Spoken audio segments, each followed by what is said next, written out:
O controle de convencionalidade como mecanismo efetivador do direito humano fundamental ao trabalho, a sua aplicação no âmbito da reforma trabalhista. Rodolfo Pamplona Filho. Matheus Lins Rocha.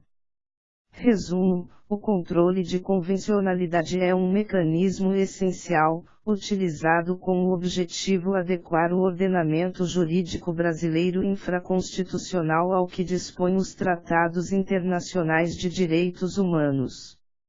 O referido mecanismo é analisado aqui, como ferramenta de proteção aos direitos trabalhistas, verificando-se, especialmente, a possibilidade e a necessidade da adequação da reforma trabalhista, tendo como parâmetro as convenções internacionais da Organização Internacional do Trabalho, verificando-se a função do Poder Judiciário na aplicação do controle de convencionalidade.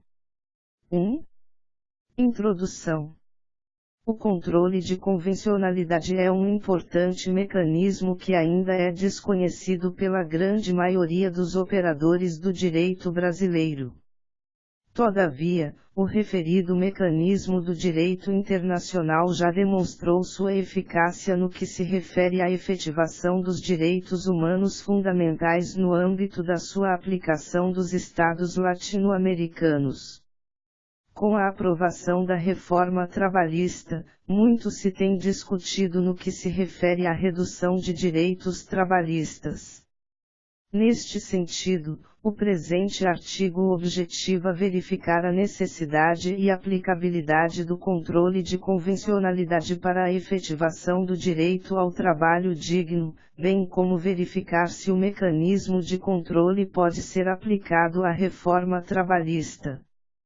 Portanto, primeiramente, para que se verifique a possibilidade de aplicação do controle de convencionalidade no direito do trabalho, faz-se necessário proceder com a delimitação dos termos direitos humanos e direitos fundamentais, sendo realizada a investigação do trabalho como integrante dos referidos conjuntos de direitos. Posteriormente, o mecanismo do controle de convencionalidade será conceituado, sendo demonstrada a sua importância para a efetivação dos direitos humanos fundamentais.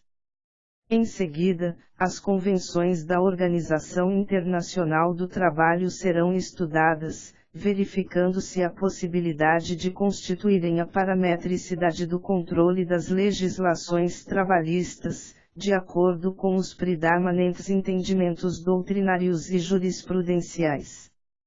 Por fim, a reforma trabalhista será analisada, sendo verificada uma possível aplicação do mecanismo de controle no que se refere aos diplomas normativos internacionais elaborados pela Organização Internacional do Trabalho, realizando-se uma análise crítica do texto legal, para que sejam efetivados os direitos trabalhistas e o direito ao trabalho digno.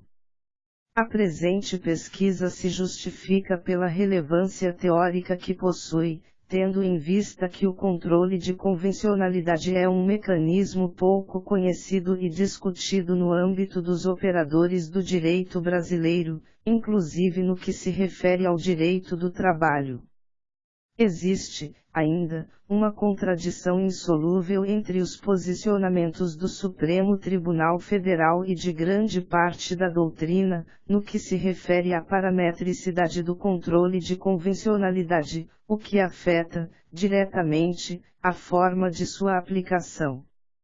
Justifica-se, ademais, uma vez que com a correta aplicação do controle de convencionalidade no âmbito do direito do trabalho, os direitos trabalhistas fundamentais dos indivíduos poderão ser efetivados por meio da jurisdição estatal, o que confere a eficácia das próprias normativas constitucionais e internacionais, bem como aos princípios que constituem os objetivos fundamentais da República Federativa do Brasil. Trata-se de uma pesquisa interdisciplinar no âmbito do direito, que engloba as disciplinas do direito constitucional, do direito internacional, dos direitos humanos, bem como do direito do trabalho e do direito processual do trabalho. Será empregado o método dedutivo, uma vez que a pesquisa partirá da análise de regras gerais propostas na Constituição Federal, nas convenções internacionais da Organização Internacional do Trabalho, bem como na jurisprudência da Corte Interamericana de Direitos Humanos, para o caso específico da aplicação do controle de convencionalidade à legislação trabalhista.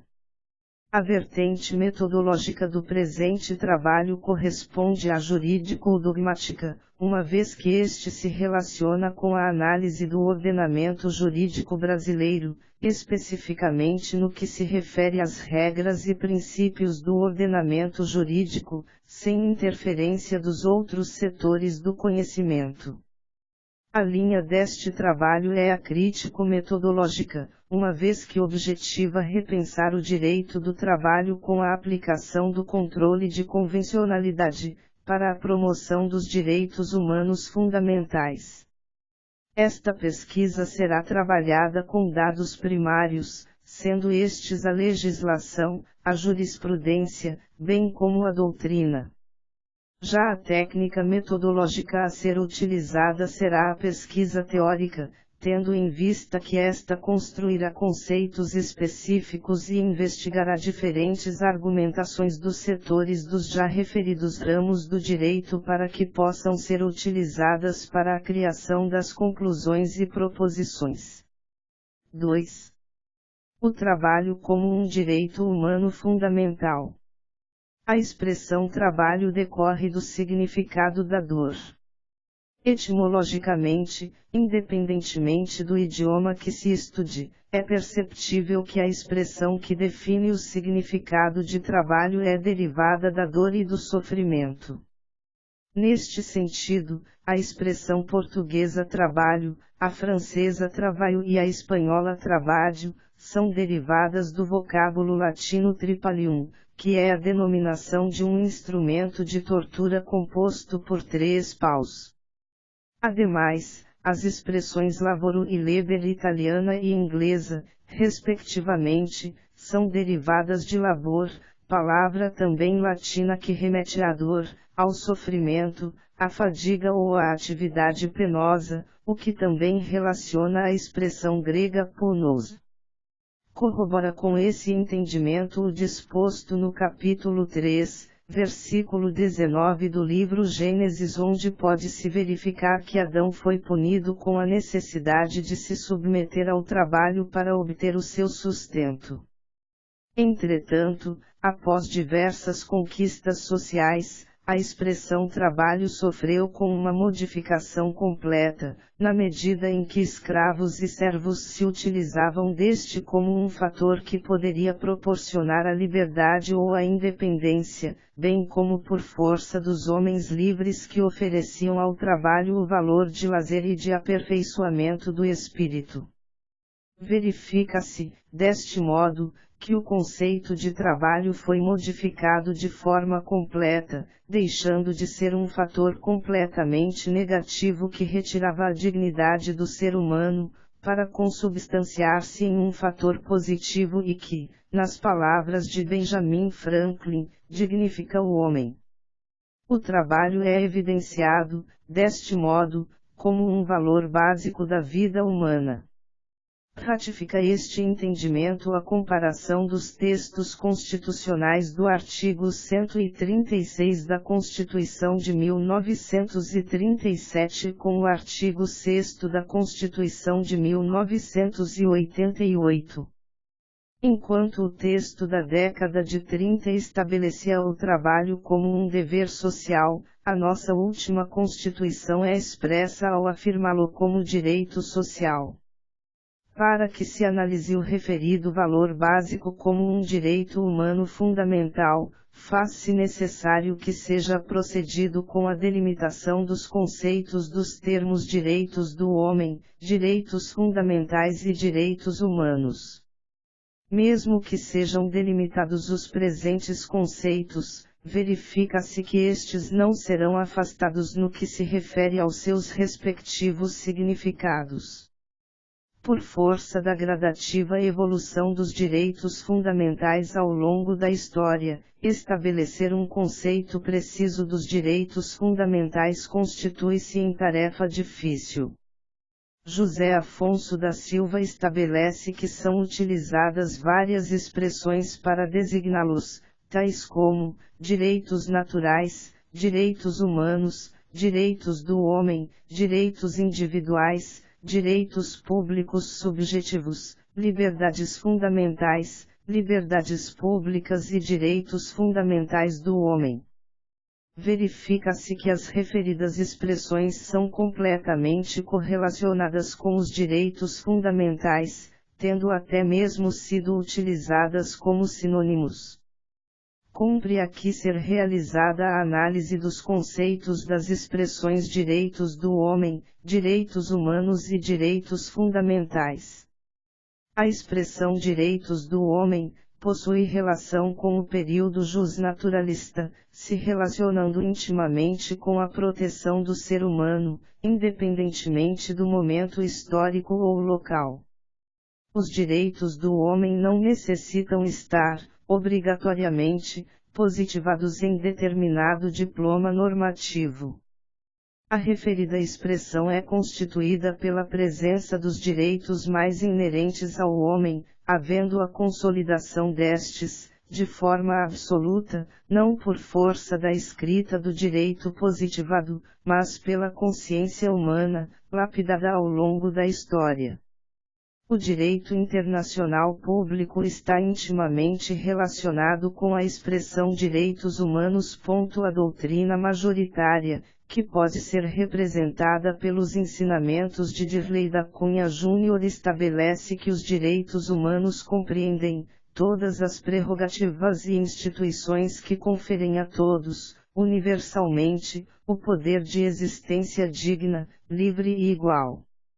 Vislumbra-se, deste modo, que os direitos humanos são aqueles mais inerentes ao ser humano, sendo condição sine qua non para a efetivação da sua dignidade, sendo descritos, na maioria das vezes no âmbito de documentos internacionais, que atuam como mecanismos de garantia da efetivação. Os referidos direitos podem ainda ser definidos como aqueles direitos essenciais para que o ser humano seja tratado com a dignidade que lhe é inerente e aos quais fazem jus todos os membros da espécie humana, sem distinção de qualquer outra espécie.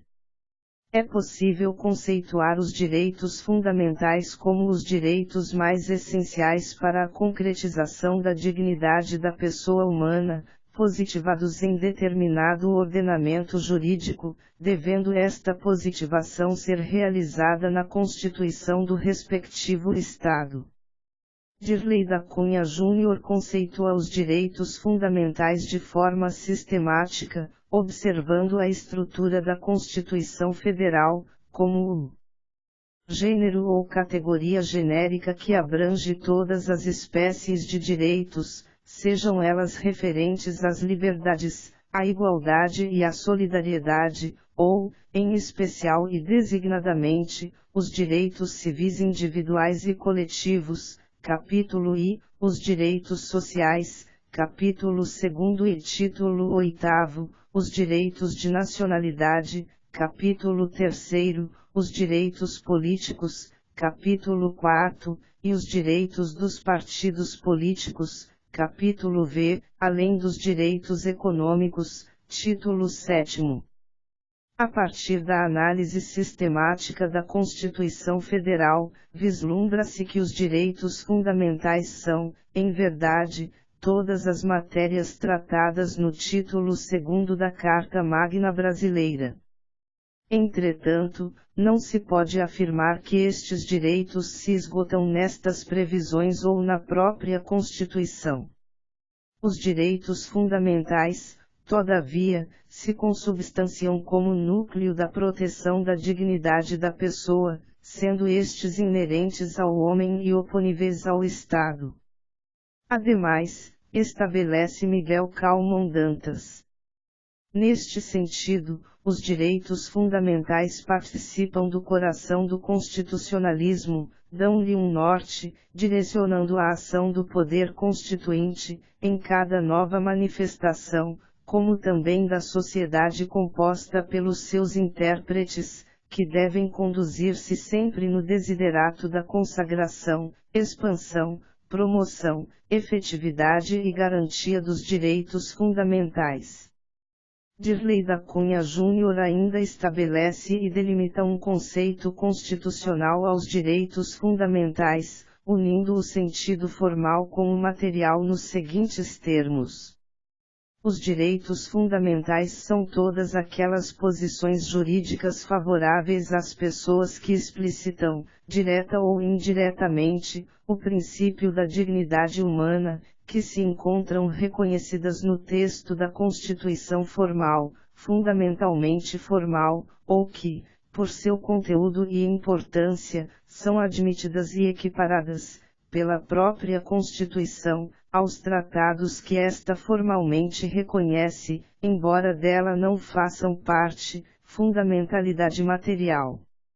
Deve-se evidenciar, ademais, o entendimento de Ingo Wolfgang Sarlet que estabelece os direitos fundamentais como os direitos reconhecidos ou outorgados e protegidos pelo direito constitucional interno de cada Estado. Em síntese, estabelece Canotilho. Direitos fundamentais são os direitos do homem, jurídico-institucionalmente garantidos e limitados espacio-temporalmente. Os direitos do homem arrancariam da própria natureza humana e daí o seu caráter inviolável, intemporal e universal. Os direitos fundamentais seriam os direitos objetivamente vigentes numa ordem jurídica concreta. Após a acurada análise das expressões citadas, vislumbra-se que o fator diferencial entre os direitos do homem, os direitos fundamentais e os direitos humanos é justamente a forma e o local da sua positivação. Enquanto normalmente não há positivação quando se analisa os direitos do homem, verifica-se que os direitos fundamentais, bem como os direitos humanos estão, respectivamente, em um âmbito nacional e internacional, sendo as matérias tratadas de total importância no sentido da proteção dos seres humanos, possuindo, portanto, a mesma carga axiológica. É o que se depreende dos ensinamentos de Valério Mazzoli.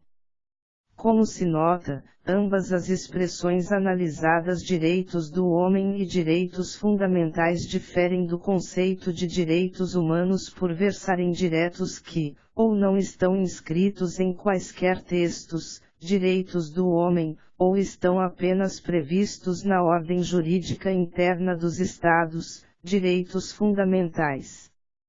Assim, quando se fala em direitos humanos, está-se a referir aos direitos inscritos, positivados, em tratados ou previstos em costumes internacionais.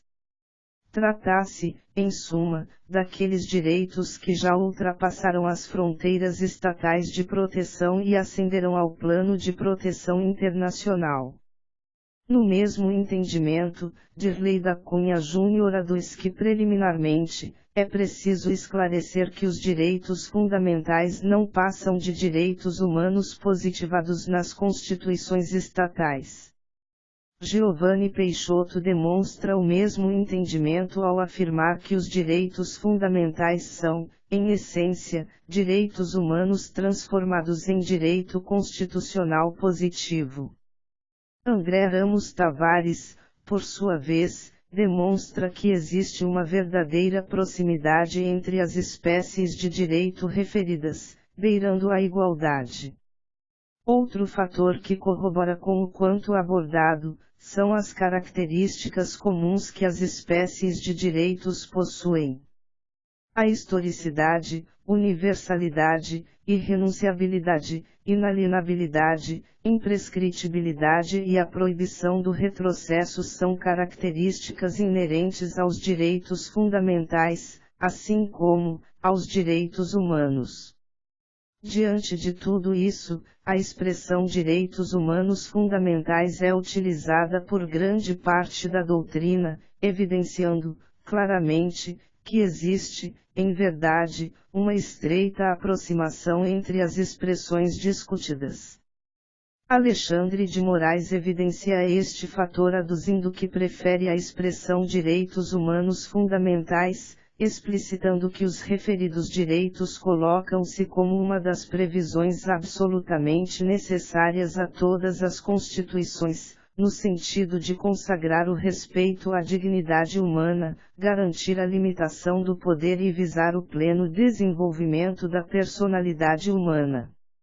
É necessário que fique claro, contudo, que a equiparação de determinados direitos não significa que os termos devem ser utilizados e aplicados como sinônimos, havendo diferenças marcantes entre estes, como já visto. Entretanto, deve-se estar claro o fato de que os termos são completamente próximos no que tange à substância material, com relação aos direitos mais importantes e essenciais ao homem. A Constituição Federal consagra o trabalho como valor social e como fundamento da República Federativa do Brasil ao estabelecer, já no seu artigo 1º, inciso 4º. Art. 1º A República Federativa do Brasil, formada pela união indissolúvel dos Estados e municípios e do Distrito Federal, constitui-se em Estado democrático de direito e tem como fundamentos: 4ª, os valores sociais do trabalho e da livre iniciativa. Ademais, o trabalho, já evidenciado como direito essencial para garantir a dignidade da pessoa humana, é expresso na Constituição Federal no artigo 6º como um direito social. Este fator atribui ao trabalho o status de verdadeiro direito fundamental social. O artigo 7º, por sua vez, dedica especial atenção ao trabalho, estabelecendo direitos aos trabalhadores com a finalidade de promover a melhoria das condições sociais e o exercício pleno do próprio direito ao trabalho. A importância do direito ao trabalho é tamanha que a Constituição Federal estabelece a Justiça do Trabalho, órgão específico do Poder Judiciário que trata das demandas trabalhistas e do essencial direito fundamental social, nos âmbitos dos seus artigos 111 a 126. O que evidencia mais ainda o cuidado do Estado brasileiro com direito ao trabalho, é o fato de que todas as constituições, desde a do ano de 1934, prevêem a instituição da Justiça do Trabalho, sendo esta regulamentada pela legislação infraconstitucional por força da referida Constituição, bem como no âmbito da Constituição de 1937. A partir do ano de 1946, as constituições passaram a atribuir à Justiça do Trabalho ainda maior importância ao estabelecer sua organização no próprio texto constitucional. Vislumbra-se, ademais, que a Constituição de 1824 já estabelecia, mesmo que minimamente, uma proteção no que tange ao direito ao trabalho, ao afirmar que nenhum gênero de trabalho pode ser proibido. A Constituição de 1891, por sua vez, é clara ao estabelecer que o trabalho necessitava de legislação própria. A partir desse momento, a proteção ao trabalho foi, cada vez mais, ganhando maior proporção. Portanto, é possível perceber que o direito ao trabalho, em algumas constituições tratado como dever, já faz parte dos elementos protegidos pelas constituições brasileiras por mais de um século, demonstrando, sem sombra de dúvidas, o caráter de direito fundamental que possui. Verifica-se, ainda, o trabalho como um verdadeiro integrante do conjunto de direitos humanos, na medida em que a Organização Internacional do Trabalho objetiva, incessantemente, promover o exercício do direito ao trabalho da melhor forma possível, a partir de convenções internacionais.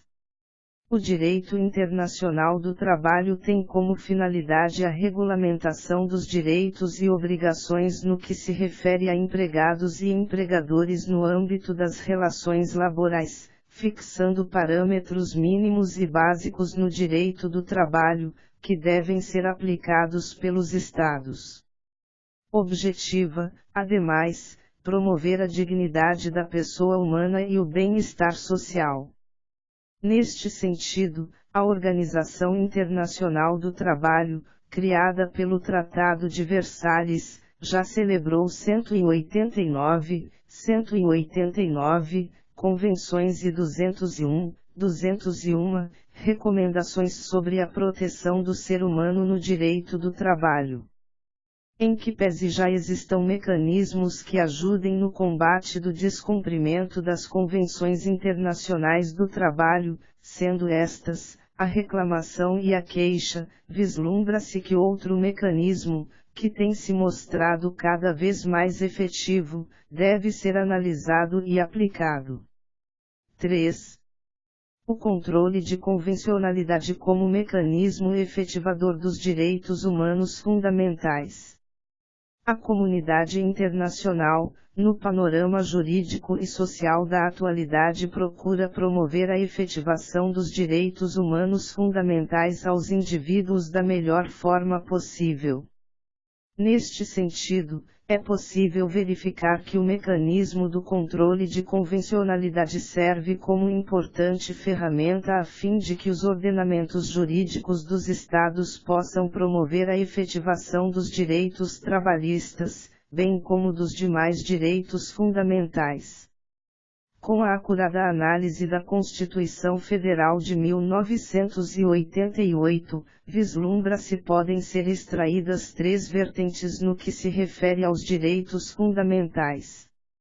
As referidas vertentes constituem fontes constitucionais de proteção dos direitos humanos fundamentais, sendo delimitadas pela doutrina majoritária em direitos e garantias expressos na Constituição, direitos e garantias previstos na Constituição de forma implícita, bem como, por fim, os direitos e garantias expressos decorrentes dos tratados internacionais referentes a direitos humanos em que o Estado brasileiro tenha ratificado e seja parte. O entendimento de Valério Mazzoli ratifica a presente discussão. Além dos direitos expressos na Constituição, primeira vertente, há também os direitos nela implícitos, segunda vertente, que decorrem do regime, primeira subdivisão da segunda vertente, e dos princípios, segunda subdivisão da segunda vertente, por ela adotados, e os direitos provenientes de tratados, terceira vertente, que não estão nem expressa nem implicitamente previstos na Constituição, mas provêm ou podem vir a provir dos instrumentos internacionais de proteção dos direitos humanos ratificados pelo Brasil. No mesmo sentido, estabelece Dirley da Cunha Júnior. A Constituição Federal adota cláusula aberta ou de não tipicidade dos direitos fundamentais, para admitir a existência de outros direitos fundamentais, para além dos nela positivados, seja decorrentes do regime e dos princípios que adota, reconhecimento de direitos fundamentais implícitos, que vem desde a Constituição de 1891, seja decorrentes dos tratados internacionais que o Estado brasileiro seja parte, reconhecimento de direitos fundamentais instituídos por tratados, que foi inovação da Constituição de 1988. Neste sentido, é possível notar que os tratados internacionais de direitos humanos possuem papel fundamental no ordenamento jurídico brasileiro, tendo em vista o fato de que a Constituição Federal estabelece, de forma expressa, a importância destes para a efetivação dos direitos humanos fundamentais. A Constituição Federal é expressa em seu artigo 5º, segundo ao estabelecer que os direitos e garantias expressos na Constituição não excluem outros decorrentes de determinados tratados internacionais em que a República Federativa do Brasil seja parte. De forma ainda mais clara, o terceiro do referido artigo, incluído pela Emenda Constitucional 45/04, é taxativo ao estabelecer que os tratados e convenções internacionais sobre direitos humanos que forem aprovados, em cada Casa do Congresso Nacional, em 2 turnos, por 3/5 dos votos dos respectivos membros, serão equivalentes às emendas constitucionais.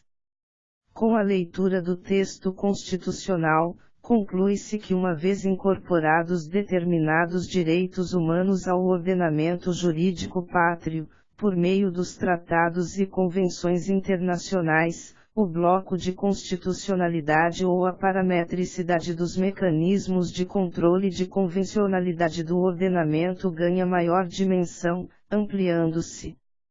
Verifica-se, portanto, a possibilidade da aplicação do mecanismo do controle de convencionalidade com a finalidade da efetivação dos direitos humanos fundamentais no âmbito do ordenamento jurídico brasileiro.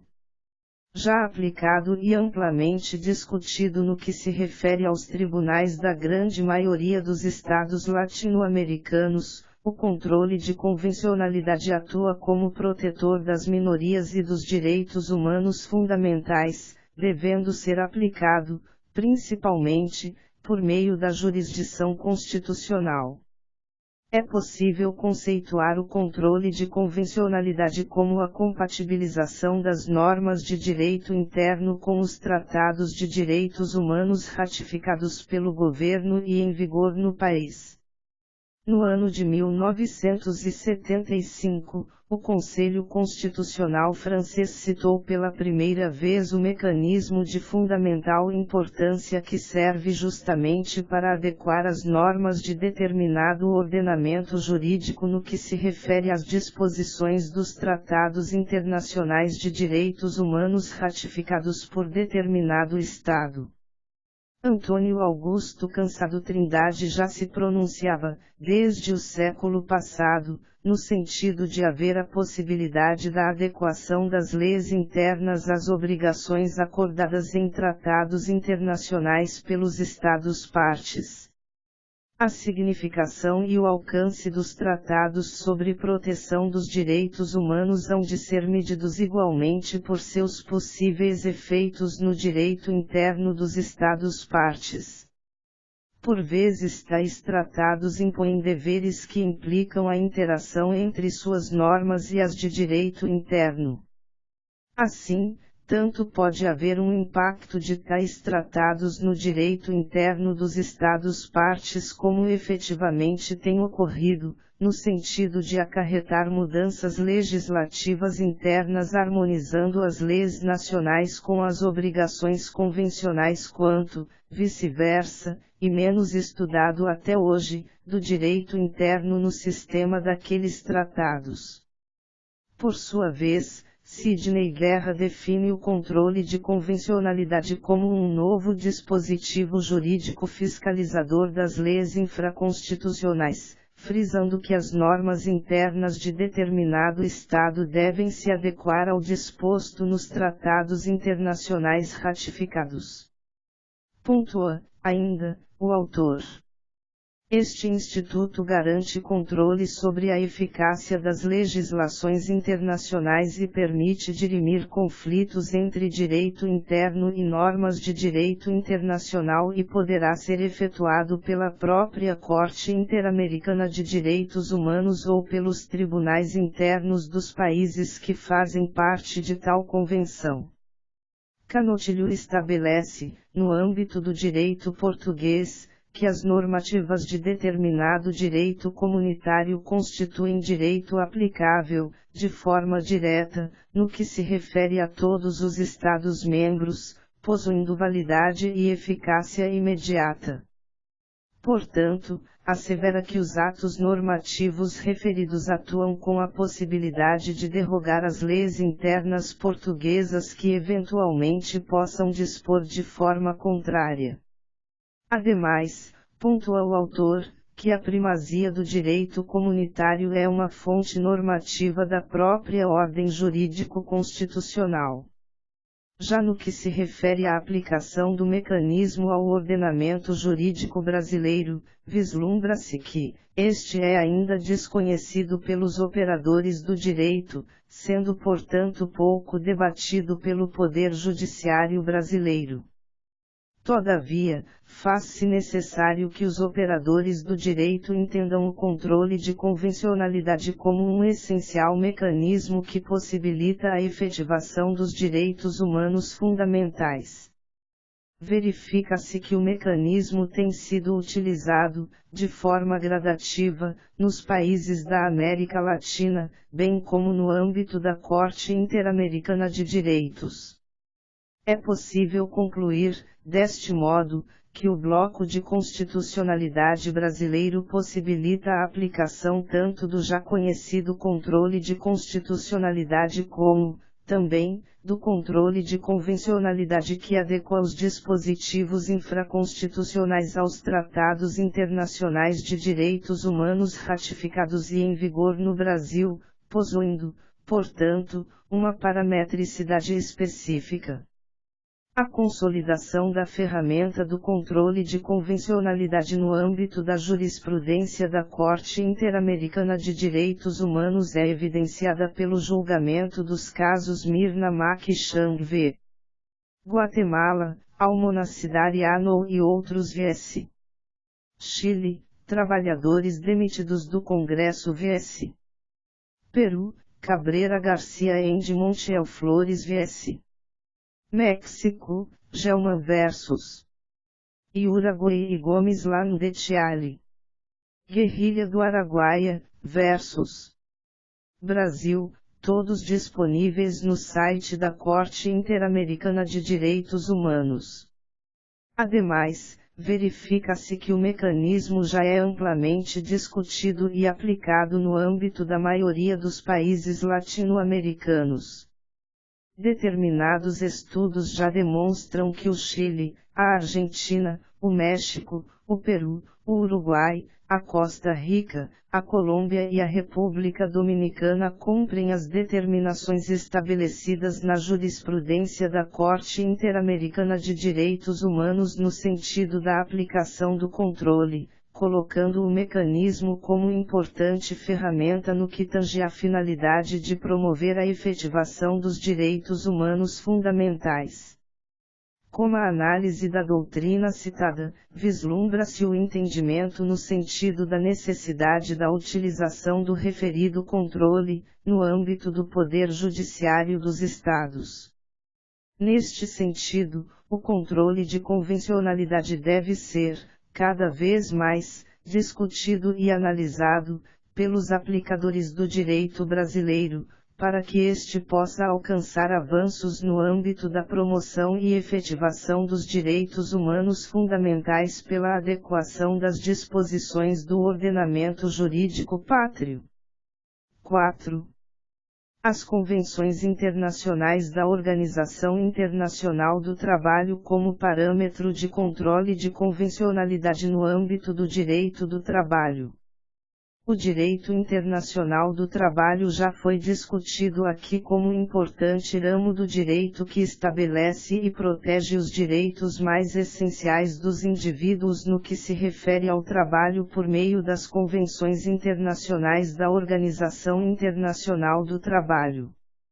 Neste sentido, é possível perceber a aplicação do controle de convencionalidade como mecanismo de efetivação dos direitos trabalhistas nos termos das referidas convenções internacionais.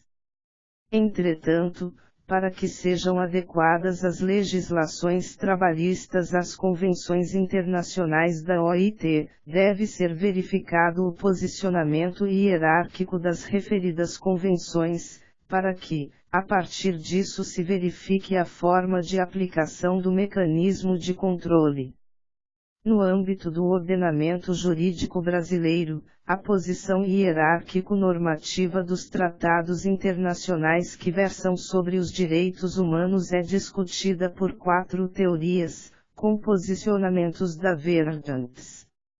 O Supremo Tribunal Federal atribuía, anteriormente, aos tratados internacionais de direitos humanos, o status normativo de lei ordinária, não possuindo mais relevância o referido posicionamento no que tange às discussões sobre a temática, justamente por força do avanço dos direitos humanos no que se refere à jurisprudência do Supremo. É possível notar este posicionamento no julgamento da ADI 1480-MC/DF, no ano de 1997, em que o ministro relator, Celso de Mello, demonstrou seu entendimento no sentido de que os tratados ou convenções internacionais situam-se, no sistema jurídico brasileiro, nos mesmos planos de validade, de eficácia e de autoridade em que se posicionam as leis ordinárias.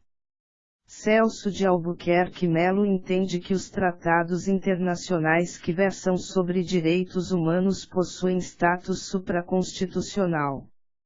Verifica-se que a referida teoria não ganhou muitos adeptos por força da supremacia constitucional do ordenamento jurídico brasileiro, mesmo esta obtendo, como objetivo, a máxima promoção dos direitos humanos fundamentais.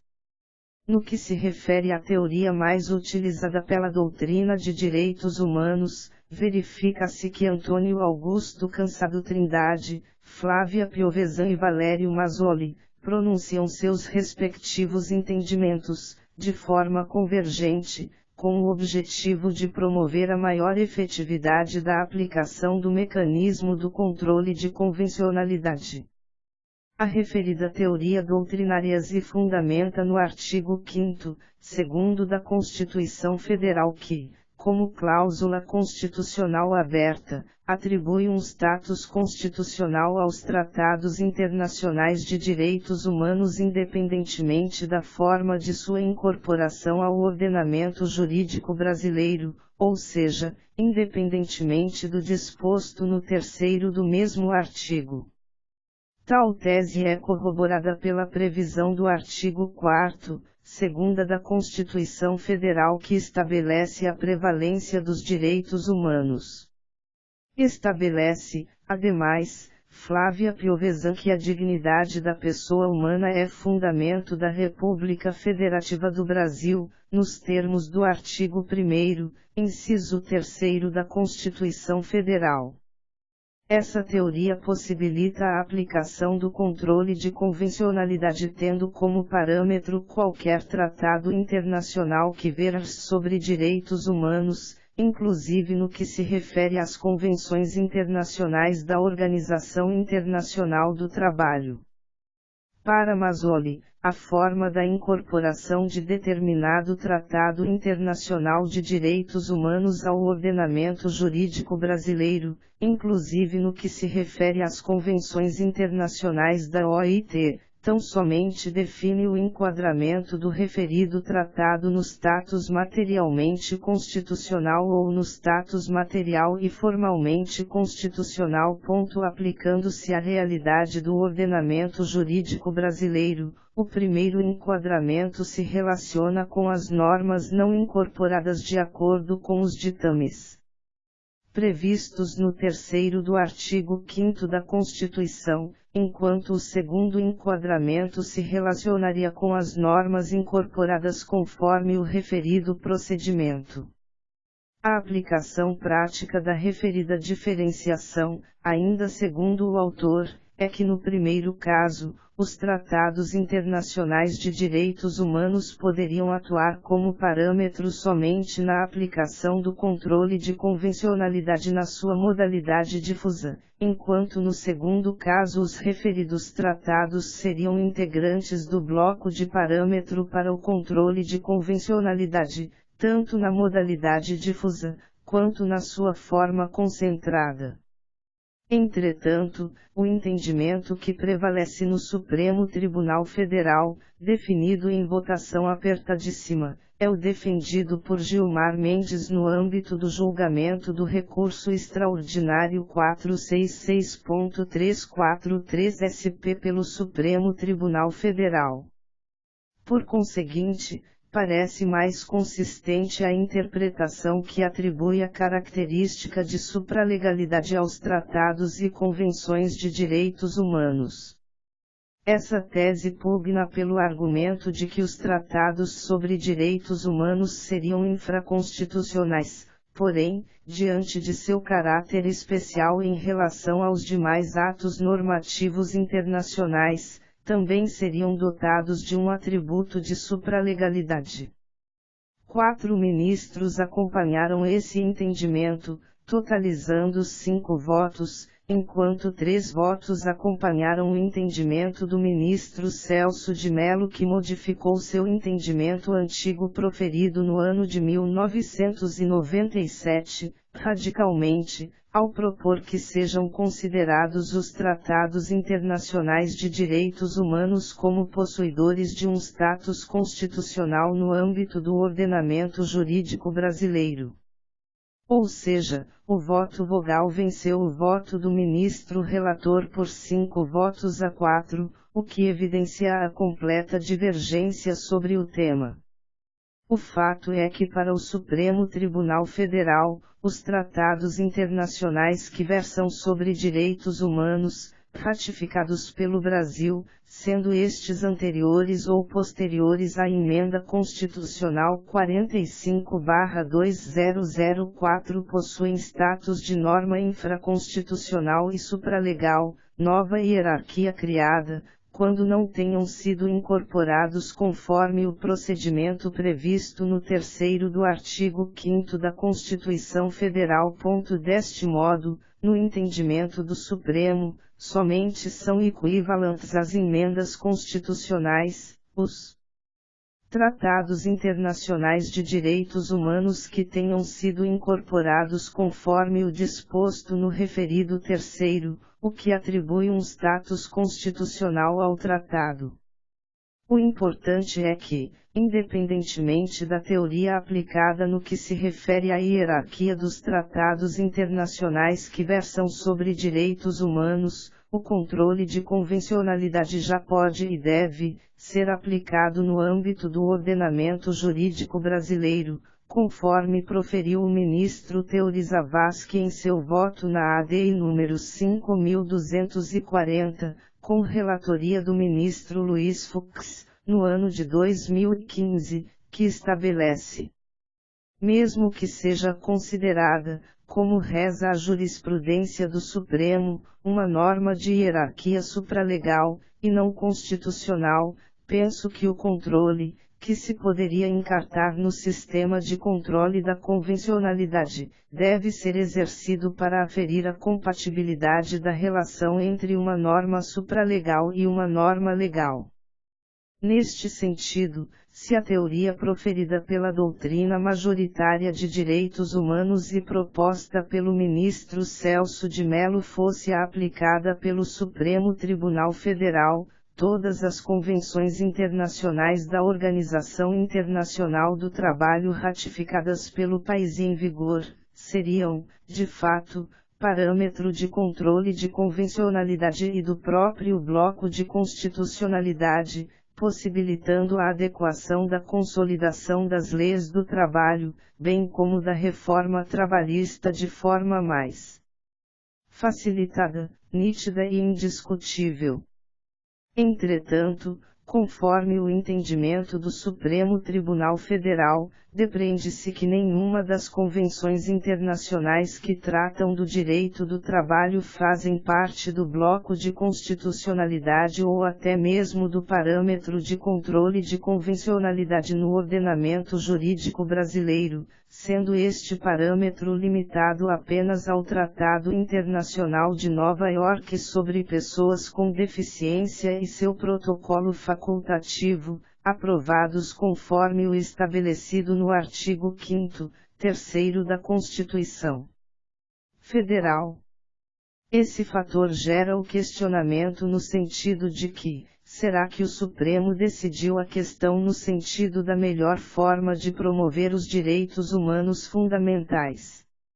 De qualquer modo, mesmo com a aplicação desta teoria estabelecida pelo Supremo Tribunal Federal, verifica-se que todos os tratados internacionais que versam sobre direitos humanos, ratificados pelo Brasil e em vigor no país possuem status superior ao da lei. Neste sentido, verifica-se que todas as convenções internacionais da OIT possuem caráter supralegal, o que já possibilita, de forma inquestionável, a aplicação do denominado controle de supralegalidade, devendo este ser promovido por qualquer juiz ou tribunal integrante da Justiça do Trabalho. Verifica-se que já existem precedentes, na própria Justiça do Trabalho, da aplicação do controle das normas legais, o que demonstra um importante avanço no que se refere à proteção do direito humano fundamental ao trabalho. Vislumbra-se que o Tribunal Superior do Trabalho, ao julgar o recurso de revista RR 107272.5.02.0384 na data de 24 de setembro de 2014, aplicou o controle de convencionalidade difuso, estabelecendo, de forma unânime, a inconvencionalidade do artigo 193, segundo da Consolidação das Leis do Trabalho por violar as Convenções 148 e 155 da Organização Internacional do Trabalho. O referido parágrafo do artigo 193 da Consolidação das Leis do Trabalho previa que, segundo, o empregado poderá optar pelo adicional de insalubridade que porventura lhe seja devido. Neste sentido é o voto no ministro Cláudio Mascarenhas Brandão. Outro fator que sustenta a inaplicabilidade do preceito seletista é a introdução no sistema jurídico interno das convenções internacionais nos 148 e 155, com status de norma materialmente constitucional ou, pelo menos, supralegal, como decidido pelo STF. A primeira consagra a necessidade de atualização constante da legislação sobre as condições nocivas de trabalho e a segunda determina que sejam levados em conta os riscos para a saúde decorrentes da exposição simultânea a diversas substâncias ou agentes. Nesse contexto, não há mais espaço para a aplicação do artigo 193, segundo, da CLT.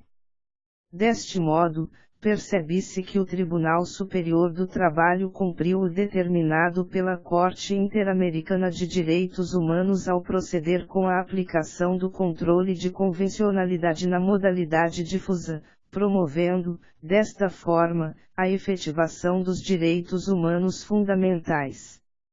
Esse caso concreto evidencia a importância do citado mecanismo, sendo tutelado o próprio valor básico do trabalho. Se o entendimento aplicado hoje fosse no sentido de que as convenções internacionais da OIT ostentassem status constitucional, como propunha o voto vencido do Supremo Tribunal Federal no âmbito do ordenamento jurídico brasileiro, estes seriam parâmetro da aplicação do controle de convencionalidade tanto no que se refere ao modelo concentrado quanto no âmbito do modelo difuso. Portanto, o Supremo Tribunal Federal poderia e deveria declarar a inconvencionalidade de determinado dispositivo legal trabalhista que contrariasse as convenções internacionais da OIT. Esse fator possibilitaria a utilização de ações equivalentes ao da teoria do controle de constitucionalidade, como uma espécie de ação direta de inconvencionalidade, ação declaratória de convencionalidade, ação direta de inconvencionalidade por omissão, dentre outras, justamente para verificar a convencionalidade de determinada legislação trabalhista ou de determinado ato normativo, tendo como parâmetro as convenções internacionais da Organização Internacional do Trabalho no âmbito do modelo concentrado.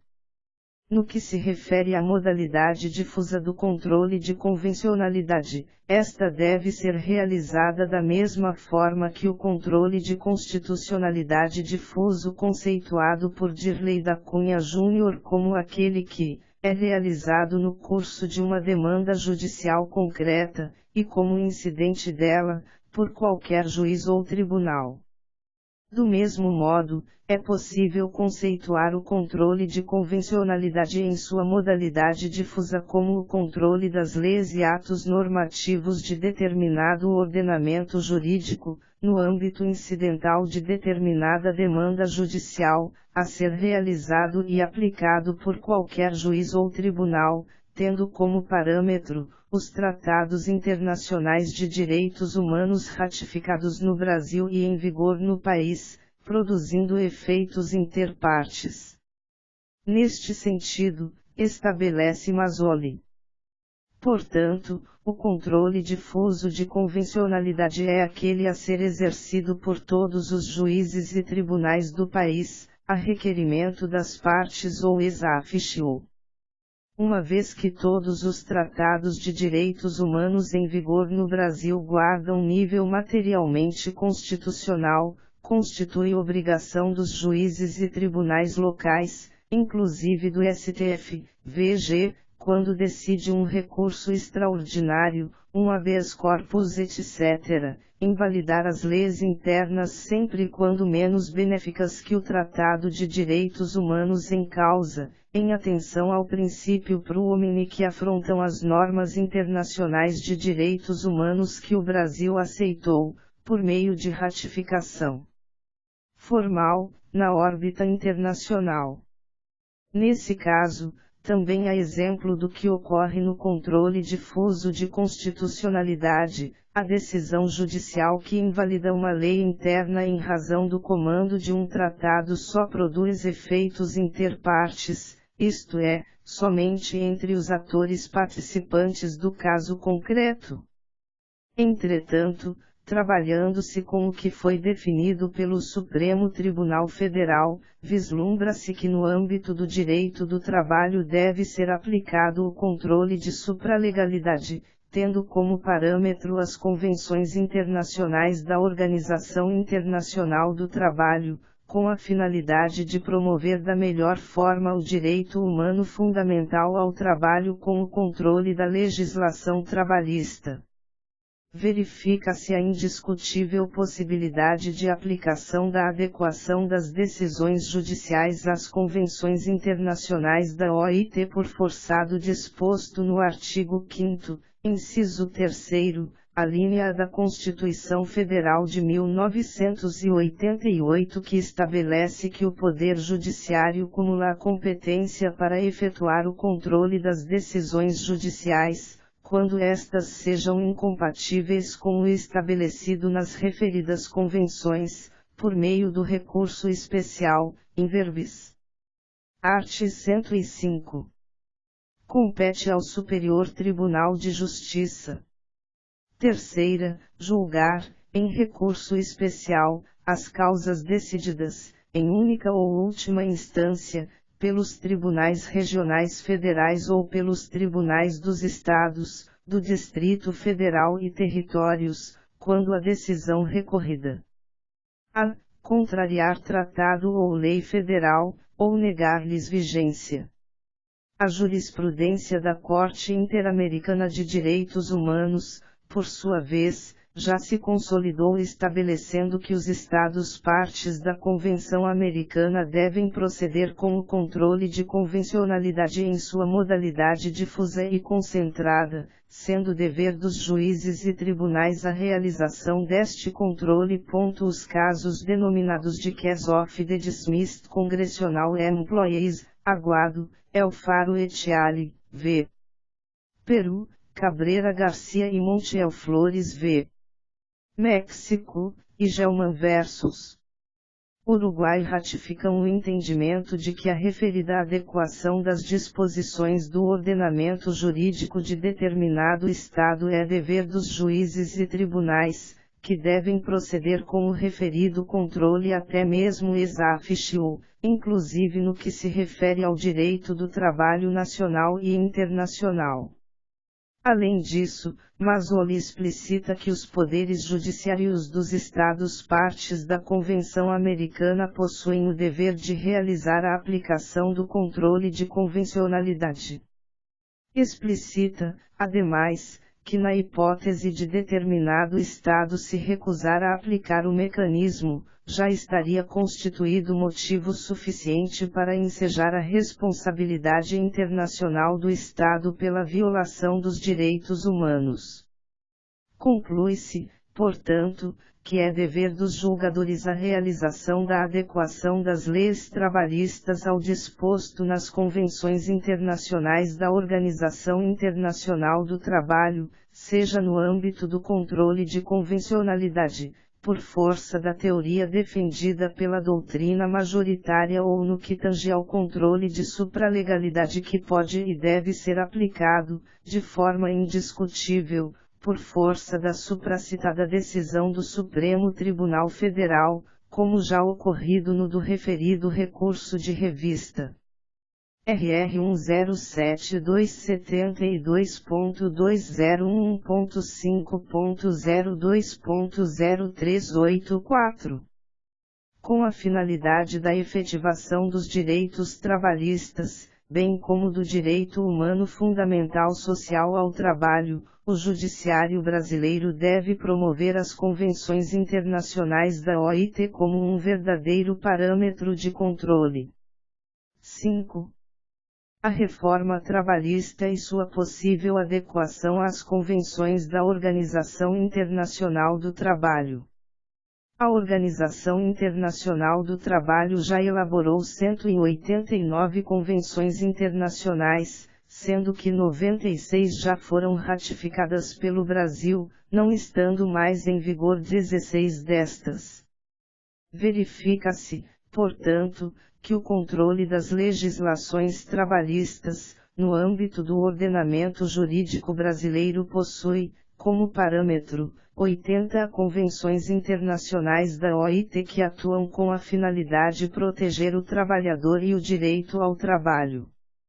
Neste sentido, do mesmo modo que o Tribunal Superior do Trabalho aplicou o controle de convencionalidade ou, como entende o Supremo Tribunal Federal, de supralegalidade, todos os juízes ou tribunais do trabalho, organizados pela Constituição Federal, têm o dever de aplicar a legislação trabalhista em conformidade com o disposto nas convenções internacionais da Organização Internacional do Trabalho que possuem caráter, segundo o Supremo, de norma supralegal. Mesmo anteriormente à elaboração da reforma trabalhista, já era evidente o fato de que a legislação trabalhista já poderia ser adequada às convenções internacionais da OIT. Entretanto, nunca houve, com relação ao judiciário brasileiro, independentemente da matéria do direito, a tradição de se realizar a aplicação efetiva dos tratados internacionais de direitos humanos. Um exemplo disso é justamente o ocorrido no caso da denúncia da Convenção 158 da OIT na data de 20 de novembro de 1996. A referida convenção tratava do término da relação de trabalho por iniciativa do empregador e estabelecia, no artigo 4º, não se dará término à relação de trabalho de um trabalhador a menos que exista para isso uma causa justificada relacionada com sua capacidade ou seu comportamento ou baseada nas necessidades de funcionamento da empresa, estabelecimento ou serviço.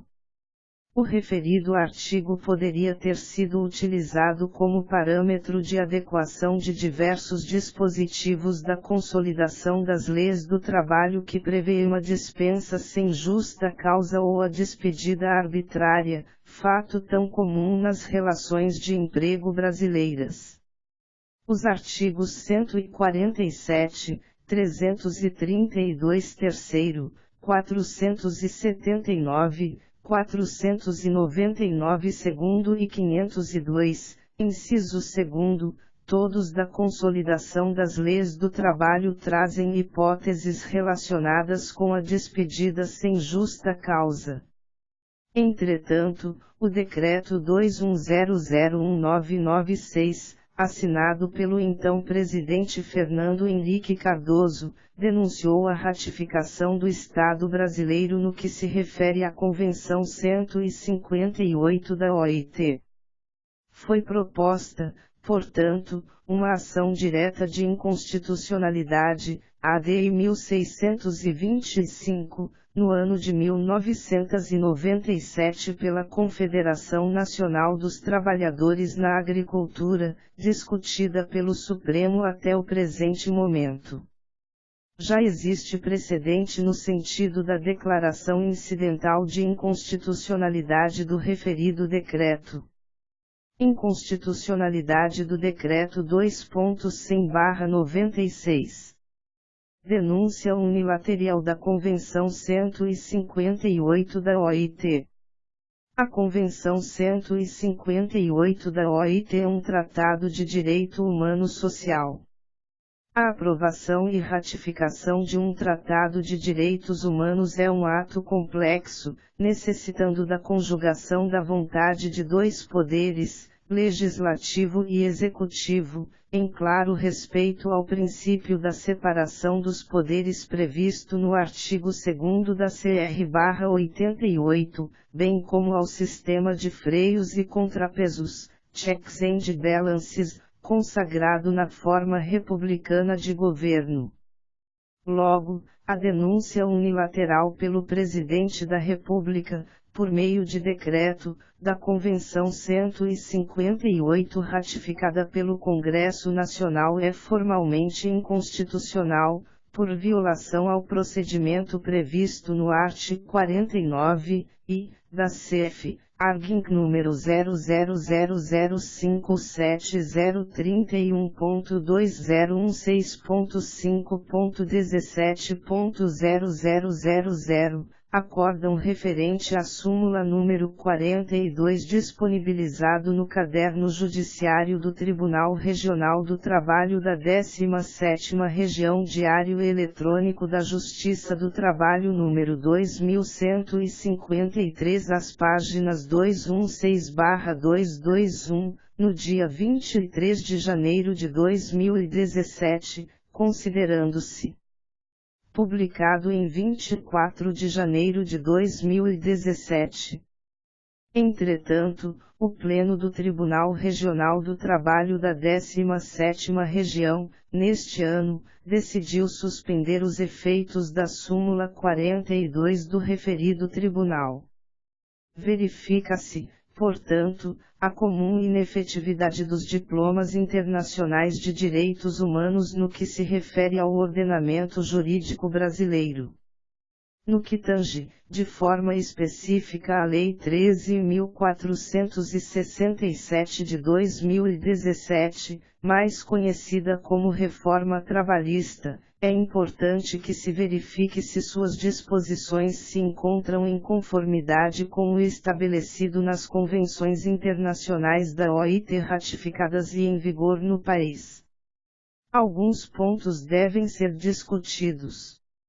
Em primeira hipótese, verifica-se que, no momento em que a Convenção 158 da OIT estiver em vigor, se assim o Supremo entender, a depender da interpretação, poderia ser declarado inconvencional o artigo 477-A da Reforma Trabalhista que estabelece que as dispensas imotivadas individuais, plurimas ou coletivas equiparam-se para todos os fins, não havendo necessidade de autorização prévia de entidade sindical ou de celebração de convenção coletiva ou acordo coletivo de trabalho para sua efetivação. Na hipótese da aplicação do controle de convencionalidade, verifica-se que o presente texto legal poderia contrariar as disposições do referido diploma supralegal. Além disso, é necessário que se verifique o disposto no artigo 394-A que estabelece que a empregada gestante somente será afastada das atividades consideradas insalubres quando apresentar atestado de saúde, emitido por profissional da medicina, in verbis. Art. 394-A. Sem prejuízo de sua remuneração, nesta incluído o valor do adicional de insalubridade, a empregada deverá ser afastada de atividades consideradas insalubres em grau máximo, enquanto durar a gestação. Segunda, atividades consideradas insalubres em grau médio ou mínimo, quando apresentar atestado de saúde, emitido por médico de confiança da mulher, que recomende o afastamento durante a gestação. Terceira, atividades consideradas insalubres em qualquer grau, quando apresentar atestado de saúde, emitido por médico de confiança da mulher, que recomende o afastamento durante a lactação. Entretanto, em que pese não estejam mais em vigor as convenções 3 e 4 da OIT que tratavam sobre a proteção da mulher no ambiente de trabalho, a Convenção 155 que trata da segurança e saúde dos trabalhadores, ratificada pelo Brasil no ano de 1992 e em vigor no país, estabelece no seu artigo 13. Em conformidade com a prática e as condições nacionais, deverá ser protegido, de consequências injustificadas, todo trabalhador que julgar necessário interromper uma situação de trabalho por considerar, por motivos razoáveis, que ela envolve um perigo iminente e grave para sua vida ou sua saúde. Ademais, estabelece o artigo 19(f) da mesma convenção que Art. 19 deverão ser adotadas disposições, em nível de empresa, em virtude das quais f. O trabalhador informará imediatamente o seu superior hierárquico direto sobre qualquer situação de trabalho que, a seu ver e por motivos razoáveis, envolva um perigo iminente e grave para sua vida ou sua saúde, enquanto o empregador não tiver tomado medidas corretivas, se forem necessárias, não poderá exigir dos trabalhadores a sua volta a uma situação de trabalho onde exista, em caráter contínuo, um perigo grave ou iminente para sua vida ou sua saúde. Neste sentido, verifica-se que todo o trabalhador que considerar necessário proceder com a interrupção por perigo grave para a sua vida ou saúde, havendo fatores periculosos ou insalubres no seu ambiente de trabalho, deve manter-se protegido de qualquer consequência injustificada. Percebe-se, ademais, que após a informação prestada pelo trabalhador, enquanto o empregador não tiver tomado medidas corretivas, não poderá exigir dos trabalhadores a continuação das atividades laborativas. Portanto, na hipótese da aplicação do controle de convencionalidade no âmbito do direito do trabalho, poderia não ser correto o condicionamento do afastamento de empregadas gestantes de ambientes insalubres, sob pena de uma possível inadequação com o disposto na Convenção 155 da OIT que protege o trabalhador que julgar o ambiente como prejudicial à sua saúde. Verifica-se que a aplicação da Convenção não se limita às gestantes, devendo ser aplicada a qualquer trabalhador, independentemente do seu gênero. Vislumbra-se que a modificação que mais poderia contrariar o direito internacional do trabalho, bem como os direitos humanos é, justamente, a que estabelece a prevalência do acordado sobre o legislado, que atribui à autonomia da vontade das partes força maior do que a própria legislação. Estabelece a reforma trabalhista. Art. 611-A. A convenção coletiva e o acordo coletivo de trabalho têm prevalência sobre a lei quando, entre outros, dispuserem sobre Pacto quanto à jornada de trabalho, observados os limites constitucionais. Segunda, banco de horas anual. Terceira, intervalo intrajornada, respeitado o limite mínimo de 30 minutos para jornadas superiores a 6 horas. Quarta, adesão ao Programa Seguro Emprego, PSE, de que trata a Lei no 13.189, de 19 de novembro de 2015. V. Plano de cargos, salários e funções compatíveis com a condição pessoal do empregado, bem como identificação dos cargos que se enquadram como funções de confiança. Sexta, regulamento empresarial. Sétima, representante dos trabalhadores no local de trabalho. Oitava, teletrabalho, regime de sobreaviso e trabalho intermitente. Nona, remuneração por produtividade, incluídas as gorjetas percebidas pelo empregado, e remuneração por desempenho individual. X, modalidade de registro de jornada de trabalho. 11. Troca do dia de feriado. 12. Enquadramento do grau de insalubridade. 13. Prorrogação de jornada em ambientes insalubres, sem licença prévia das autoridades competentes do Ministério do Trabalho. 14. Prêmios de incentivo em bens ou serviços, eventualmente concedidos em programas de incentivo. 15. Participação nos lucros ou resultados da empresa.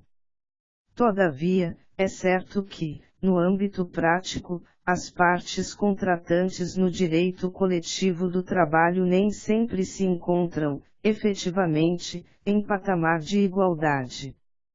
É importante que todos os juízes e tribunais do trabalho tenham a convicção de que no momento em que determinada negociação dispuser de forma contrária a determinada convenção internacional da OIT, esta deve ser interpretada conforme o que dispõe o Tratado Internacional, com a finalidade de impedir os desrespeitos aos direitos fundamentais e internacionais dos trabalhadores. No que se refere à teoria dos direitos humanos, verifica-se que possibilitar que as partes negociem situações que reduzam direitos trabalhistas de modo inferior ao que dispõe a lei ou aos tratados internacionais da OIT, é, simplesmente, permitir que o consagrado princípio da proibição do retrocesso possa perder sua força. Neste sentido, é necessário que todos os dispositivos legais trabalhistas, principalmente no que se refere aos textos da reforma de 2017, sejam interpretados conforme as convenções internacionais da OIT para que sejam efetivados os direitos trabalhistas e o direito humano e fundamental ao trabalho. 6. Conclusão. Por tudo quanto exposto e discutido na presente pesquisa, é possível concluir, principalmente, que o controle de convencionalidade é um importante mecanismo que pode e deve ser aplicado ao ordenamento jurídico brasileiro e em especial no que se refere ao direito do trabalho, com o objetivo de promover a adequação das leis trabalhistas ao que dispõem as convenções internacionais da Organização Internacional do Trabalho, tratados que versam sobre direitos humanos. Primeiramente, para que fosse verificada a aplicação do controle de convencionalidade para a efetivação do direito ao trabalho digno, foi necessário investigar o trabalho como um direito humano, bem como um direito fundamental, procedendo-se com a delimitação da expressão trabalho. Foi possível concluir, portanto, que o direito ao trabalho é um valor dos mais básicos da vida humana, sendo este previsto na Constituição Federal, bem como nos diplomas internacionais elaborados pela Organização Internacional do Trabalho, sendo, portanto, um verdadeiro direito humano fundamental. Posteriormente, foi possível concluir que o mecanismo do controle de convencionalidade é uma ferramenta importante para a efetivação dos direitos humanos fundamentais no âmbito da Corte Interamericana de Direitos Humanos, bem como na grande maioria dos ordenamentos jurídicos dos Estados latino-americanos.